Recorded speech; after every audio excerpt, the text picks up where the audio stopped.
কইরা দিবে এই দিনটার ভিতরে। আল্লাহ পাক রব্বুল আলামিন তিন সময় দোয়া কবুল করেন। এক হলো প্রথম খুতবা দিলাম, দ্বিতীয় খুতবা দেওয়ার মাঝখানে যে সময়টুকু থাকে ওই সময়টুকুর মাঝখানে আল্লাহ পাক রব্বুল আলামিন দোয়া কবুল করে। দ্বিতীয় হলো যখন ভোর রাত হয়, যখন নিবিড় কেউ নাই ওই সময় আল্লাহ দোয়া কবুল করে। এমনকি মাগরিবের আগ মুহূর্ত আসরের পরে আল্লাহ পাক রব্বুল আলামিন দোয়া কবুল করে। এমনকি আজকে শুক্রবার একটা আমল মায়ের নবী সাল্লাল্লাহু আলাইহি ওয়াসাল্লাম শিখিয়ে দিয়েছেন।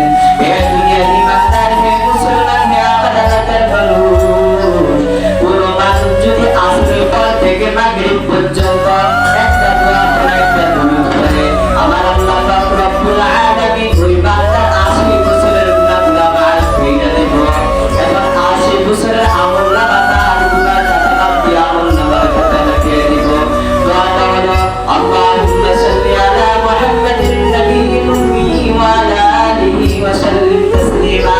যে ব্যক্তি 80 বার এই দোয়াটা পাঠ করিবে, আল্লাহ পাক রব্বুল আলামিন বলেন আমি ওই বান্দার 80 বছরের গুনাহ মাফ করে দেব এবং 80 বছরের আমলনামা তার আমলনামার ভিতরে লিখে দিব।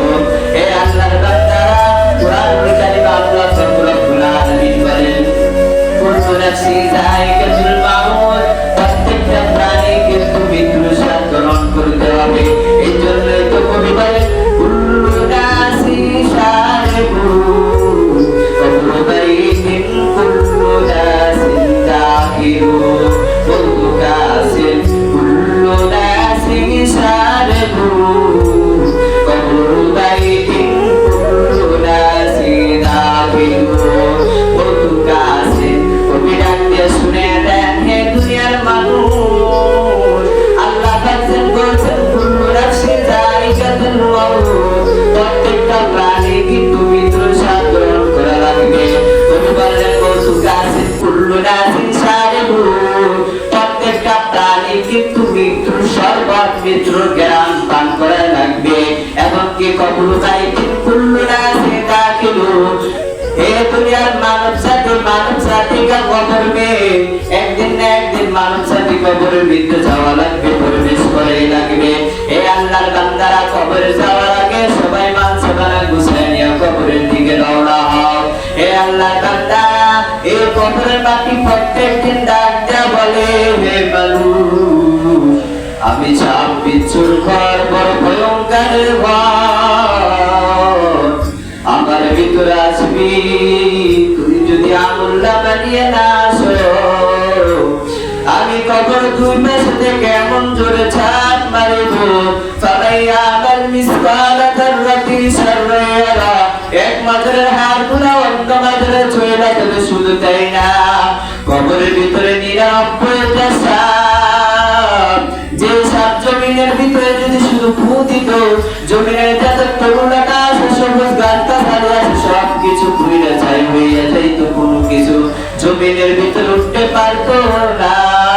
ওই বিষাক্ত সাপ কোন কিতাবে লিখিত আছে 90 থেকে 99, আবার কোন কিতাব আছে 70,000 সাপে যখন আঘাত করবে, একটা কামড় দিবে 70 গজ মাটির নিচে চলে যাবে, আবার উঠানো হবে, আবার সাপে আঘাত করবে, একটা আঘাত আবার 70 গজ মাটির নিচে চলে যাবে। এইভাবে গুনাহগারের কবরগুলোকে জ্বালানো হবে। শুধু তাই না, আল্লাহ পাক রব্বুল আলামিন বলেন, হে দুনিয়ার মানুষ, যারা নামাজ পড়ো আমি আল্লাহ নামাজি বান্দার জন্য জাহান্নাম বানিয়ে রাখছি। শুধু তাই না, আল্লাহ বলেন লিল মুতাফফিফিন, যারা ব্যবসার ভিতরে ধোঁকাবাজি করে তাদের জন্য ওই নামক জাহান্নাম।